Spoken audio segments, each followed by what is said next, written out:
Hi guys, happy, what day are we on? Tuesday.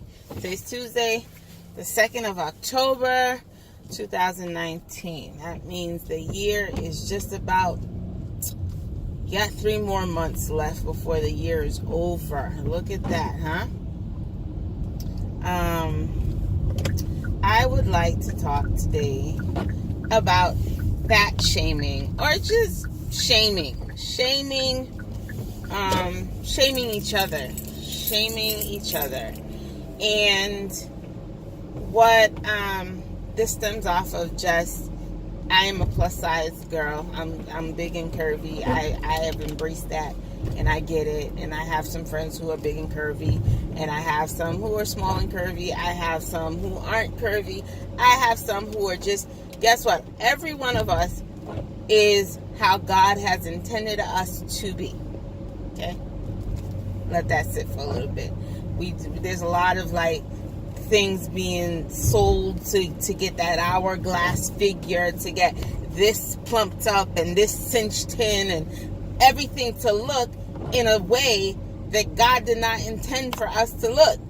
Because if God wanted us to have a cinched waist and big hips, that would have been us. You know what I mean? If he had intended us to have small hips, that would have been us. Whatever God has, you are the way that you are because it's how God intended for you to be. Fit, whatever. If you're fit, then you're fit. If you're a skinny mini, then God has intended for you to be skinny mini. If you're a big woman, God has intended for you to be a big woman. We are all, everything about us is, before we were even formed in the womb, God knew what we were going to say. He knew what we were going to look like. He knew the very numbers of pieces of hair that is on your body. You can sit and try to pluck it and count. Congratulations for you. But the only person who knows the exact number of hair that is on your body, from your head to your toes, inside your nose, God knows. So if he wanted you to look a certain way, then I promise you he would make you look that way. My first trip to Haiti was in 2012, just about after the hurricane. Just right after the earthquake. Not a hurricane. It's not a hurricane. It's an earthquake. Just right after the earthquake, me and my sister, my son, and my parents, we went to Haiti. Never been to Haiti ever in our lives. Well, my sister and I have never been to Haiti ever in our lives. But we decided that right after the earthquake, that's when we were going to go. And a lot of people probably thought we were insane because of the way that the country was looking. But it was one of those, you got to pull the Band-Aid off. So we pulled the Band-Aid off. I met my family members for the very first time in 2012. The ones that I didn't raise with, but we knew names. We just never had a face to put together. And at the time, I'm a big girl. Like I said, I'm big. Y'all knew that I was big. Y'all saw in pictures that I was big. And when I got there, if I didn't know I was a big girl, by the time I left Haiti 7 days later, I knew I was a big girl.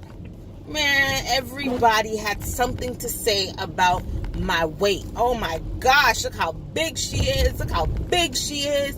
Oh, mama, big mama, oh my gosh. Let me tell you, my feelings, they weren't hurt because I have a tough exterior. I have built a tough exterior.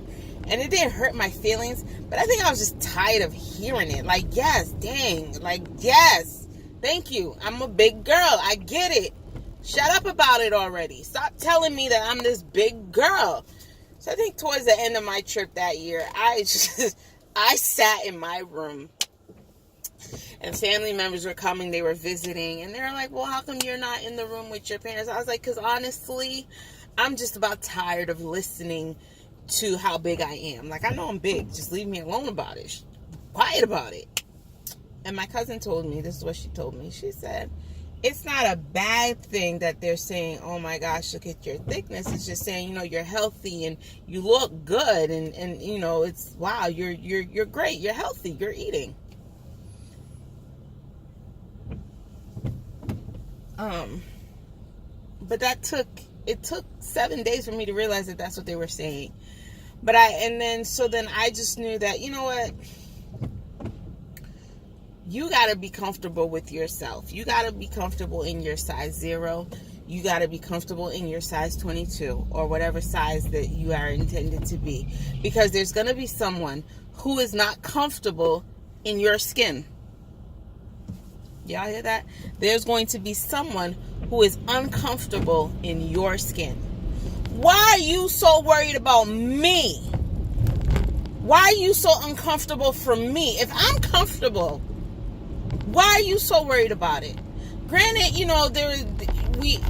as the bigger you are, the more underlying medical problems you may or may not have. But you be surprised that there are some healthy big girls. You're just predisposed to be big. That's it. Older people have a very hard time biting their tongue. They are so quick to just say about, oh, she's eating a lot. You need to put her on a diet. You need to be on a diet. You can lose some weight. You can use, you don't need to, you can miss that meal.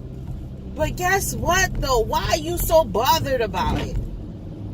Why are you so bothered about how I look? If you don't like how I look, don't look at me. Okay? And the thing about it is, and I can only say Haitians because that's all I know. Because I'm Haitian. So I'm not saying it as a prejudice. I'm saying it because that's all I know.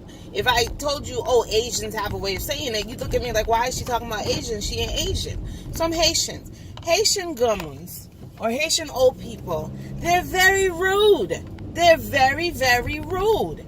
And the more Haitian you are, and you may not even be a Gamun, the more Haitian you are, meaning you're from the country, you're from the island, the more Haitian you are, the more rude and dirty your mouth is. The more uncomfortable you are in somebody's skin. You're sad for my health. But you have diabetes, you have high blood pressure, and you refuse to take your medication, but you're sad for my health. That doesn't make sense to me. Nor will it ever make sense to me. But it makes sense to somebody. We just gotta, we gotta learn to let the water roll off our back. Because if we don't learn to let the water roll off our back, we're gonna be offended and frustrated and annoyed all the time. We're gonna be ready to give up and just throw in the towel because this person is mad about my weight. Why are you mad about my weight for? I'm not mad about my weight. You being mad about my weight is not going to hurt my feelings or help me not sleep at night. There's someone who loves you the size that you are. Yes, there's someone who loves you the size that you are. I have 3 kids. Obviously, someone loved me enough to have kids with me. People so you're aggravated about my weight, but somebody loves it. So if somebody loves it, why does it matter what you think? You don't pay my bills. You don't put food on my table. You don't do my laundry. You don't take care of me. So why does my weight bother you? Why are you offended about what I look like? If I want to walk around looking like what happened, then let me walk around and look like what happened. Because at the end of the day, the only person that should feel bad about what happened is me. My daughter, my middle daughter, she's 4. She's a solid girl. Term of endearment that we say she's a sack sick. She's a sugar sack. She's a bag of sugar. But it's a term of endearment. I'm not fat shaming her. I call her beautiful all the time. She is beautiful. You're beautiful in the skin that you're in. You're beautiful without all that makeup and all that glittery and shiny stuff. You're beautiful when your hair is in its natural state. You're beautiful with your braids, your beads, if you're puffed. You're beautiful. You are beautiful. You are wanted. You are loved. You are blessed. So when I have older people, and I have older people in her lives who are like, wow, what are you feeding her, Naomi? Food. What else? Food. I'm not going to put a 4-year-old on a diet. If her doctors, mind you, rewind, she's not hurting. You understand me? She's not hurting. I'm not going to deprive her of her food. I'm going to watch her intake, and I'm going to limit her intake because my daughter, she sees food, all she wants to do is eat. She doesn't eat because she's hungry. She just eats because it's there. So I limit her food intake. I tell her, you know what? You've been eating since you got here. You're done. You're not hungry. Drink some water. You understand what I'm saying? Her doctors at one point were just like, wow, she's gaining all this weight quickly. Let's check on her. They checked on her. They realized that she reached her plateau and she stopped gaining weight as quickly as she was. We all do fat deposits. Babies have a fat deposit. And as they grow older, their fat deposit goes away. But if your mother is big boned, okay, your daddy's big boned, or someone in your line of lineage, there's more big women in there's more big bones in your line of lineage, you're gonna be thick. If you're going to be thick, you're going to be big, you're going to be solid. Do you understand what I'm saying? Like my daughter, her mother, me, I'm a thick girl. I'm a thick girl.